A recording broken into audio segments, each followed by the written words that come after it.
Bienvenue à tous dans cette nouvelle vidéo, on se retrouve pour la première analyse de ce jeudi 16 juin 2022 sur les Pokémon de la 4ème génération et la première analyse du jour, sachant qu'il y en aura encore deux aujourd'hui, c'est sur Hippodocus. Alors Hippodocus c'est l'évolution d'Hippopotas, le petit hippopotame de sable. Qu'est-ce que c'est du coup en stratégie? Alors il possède pour commencer un type sol pur. Le type sol, c'est un des meilleurs types offensifs du jeu, on le connaît. C'est un des trois types super efficaces sur le type acier. Et on peut essayer d'argumenter, mais c'est peut-être le meilleur type offensif du jeu. Donc quand tu l'as naturellement sur un stab, c'est assez fort pour menacer le meilleur type défensif du jeu. Toutefois, pour un Pokémon offensif, c'est toujours mieux d'avoir un double type, encore une fois. Et c'est vrai qu'un double type, un double stab offensif, ne lui aurait pas fait de mal très clairement. Au niveau des deux talents du Pokémon, il possède dans un premier temps l'accès à Sable Volant. Alors il y a plutôt Force Sable avant, mais Sable Volant, ce qui fait que quand le Pokémon entre au combat, il met une tempête de sable, ce qui est très pratique parce que ça s'adapte très bien aux Pokémon et surtout aux Pokémon avec qui tu l'inclus, notamment ceux qui profitent de la tempête de sable. Alors effectivement, c'est un peu situationnel dans le sens où tu as besoin de ces Pokémon pour aller autour, mais lui-même peut en profiter parce que la tempête de sable augmente la défense spéciale de 50%, et il se trouve que sa défense spéciale est moins bonne, donc ça veut dire que ça augmente son bulk artificiellement aussi. Mais si jamais tu veux jouer la tempête de sable avec d'autres Pokémon, il faut que les Pokémon soient adaptés autour, sinon il va s'en servir pour lui-même et pas pour autre chose. Son autre talent, c'est Force Sable, son talent caché qui booste ses dégâts de type roche, sol et acier sous la tempête de sable. Alors, ce qui signifie qu'il a besoin d'un autre Pokémon poseur de cendres pour pouvoir agir, auquel cas c'est un talent qui n'est pas utilisable. Alors après, même s'il a une attaque correcte, c'est pas vraiment un Pokémon très offensif non plus. En général, on le joue plus défensif qu'offensif, globalement. Même si son mot pool prétend au contraire, malheureusement. Mais du coup, voilà. À ce niveau-là, Force Sable est quand même utile, parce que les attaques qu'il utilise sont principalement de ces types. Mais du coup, il faut que ce soit un autre Pokémon qui pose la cendre, du coup, et pas le Pokémon lui-même. Donc voilà. En général, c'est ça. Alors du coup, au niveau de ses statistiques, alors elles sont mitigées ces statistiques. D'un côté, sur le plan du physique, il a de bonnes statistiques, il a 112 en attaque, donc il a une bonne attaque, surtout pour un Pokémon qui est jouable souvent défensivement, il n'est pas trop passif avec une attaque de 112. À côté de ça, il a un bulk physique extrêmement bon, il a 118 en défense, 108 en PV. Par contre, sur le plan du spécial, seulement 72 de défense spéciale. Même si, encore une fois, Sable Volant lui booste un peu sa défense spéciale, ça reste une stat sur laquelle on peut plus facilement l'affaiblir. Et le problème, c'est qu'il a que 47 de vitesse. Et même pour un Pokémon plutôt défensif, le problème, c'est qu'en fait, au niveau de son move pool, on va le voir après, il a un move pool de soutien limité. Ça veut dire que défensivement, il tank pour pas vraiment faire placer grand chose sur le terrain. Et du coup, c'est vrai que ça le rend un peu passif. Mais heureusement, il a 112 d'attaque. Mais le problème aussi, c'est qu'avec cette mauvaise vitesse de 47, ça le rend plus lent que beaucoup de Pokémon et même quelques Pokémon défensifs. Et du coup, pour pouvoir se soigner, pour pouvoir se setup ou des trucs comme ça, il va toujours le faire après l'adversaire. Et encore une fois, ça c'est assez compliqué quand tu te places après l'adversaire pour pouvoir agir. Parce que si tu es trop affaibli, tu dois récupérer des points de vie. Tu dois parfois anticiper un switch de l'adversaire pour pouvoir te placer, pouvoir te setup éventuellement, ou pouvoir rester en vie suffisamment longtemps sur le terrain. Heureusement, on verra qu'il a un move de soin, donc ça, voilà, il peut s'en servir quand il faut, ça va. Mais malgré tout, 47 de vitesse, ça reste difficile à utiliser dans certains cas. Et il a 68 en attaque spéciale, évidemment, on n'en parlera pas. Au niveau de son move pool, du coup, alors sur le plan du move pool offensif, il a de très bonnes choses. Il a même un bon move pool offensif, il a Body Press, il a Séisme Stabé évidemment, Cavalerie Lourde, si on ne veut pas se faire baisser ses dégâts, notamment sous le terrain Airbus, il est utilisé par l'adversaire. À côté de ça, il a accès à Tête de Fer, Tacle Lourd, il a Éboulement, Lame de Roc, donc il a le Edgequake évidemment, l'écro élémentaire aussi.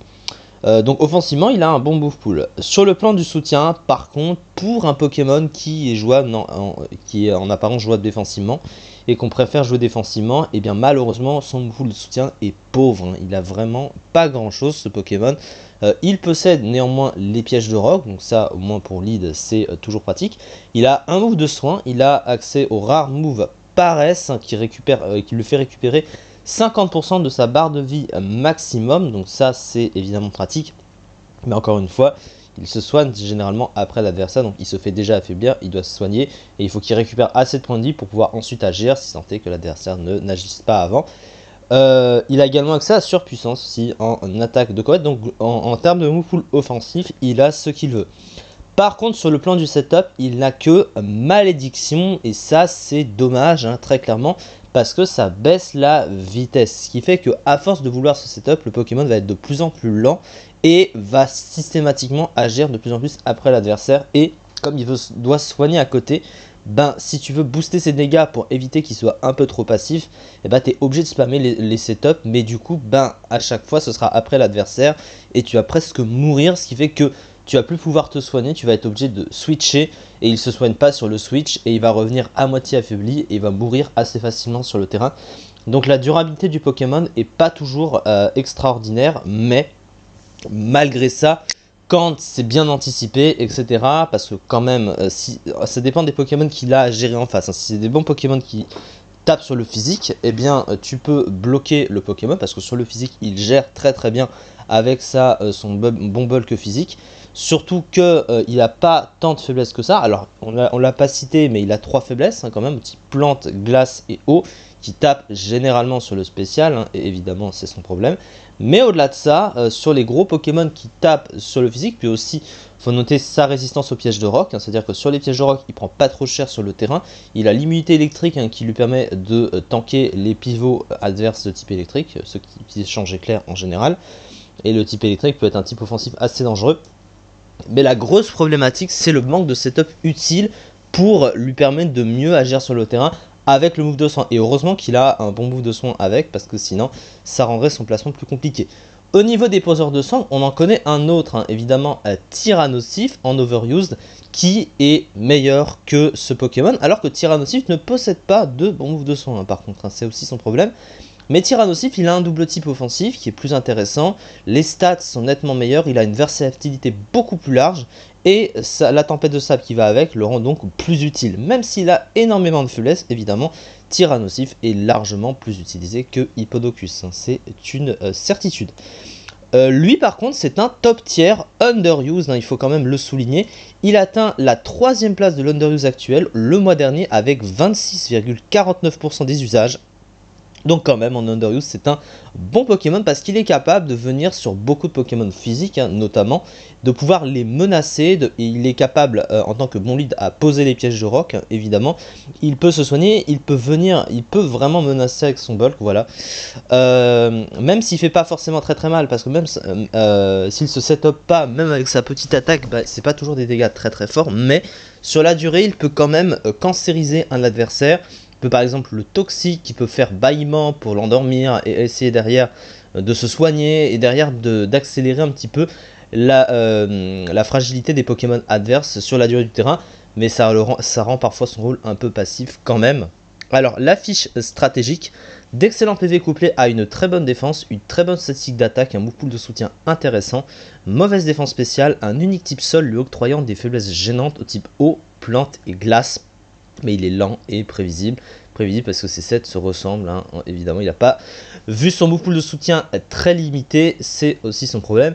Et le problème surtout c'est que quand tu es bloqué, en fait ton Pokémon est obligé de se placer avec des moves un peu prévisibles comme ça, bah, l'adversaire sait quoi anticiper finalement et peut se placer, même pendant qu'il se soigne, l'adversaire peut se soigner, ce setup, et si tu mets pas de move de setup, tu mets pas malédiction par exemple dans ton truc, et ben l'adversaire il peut se booster.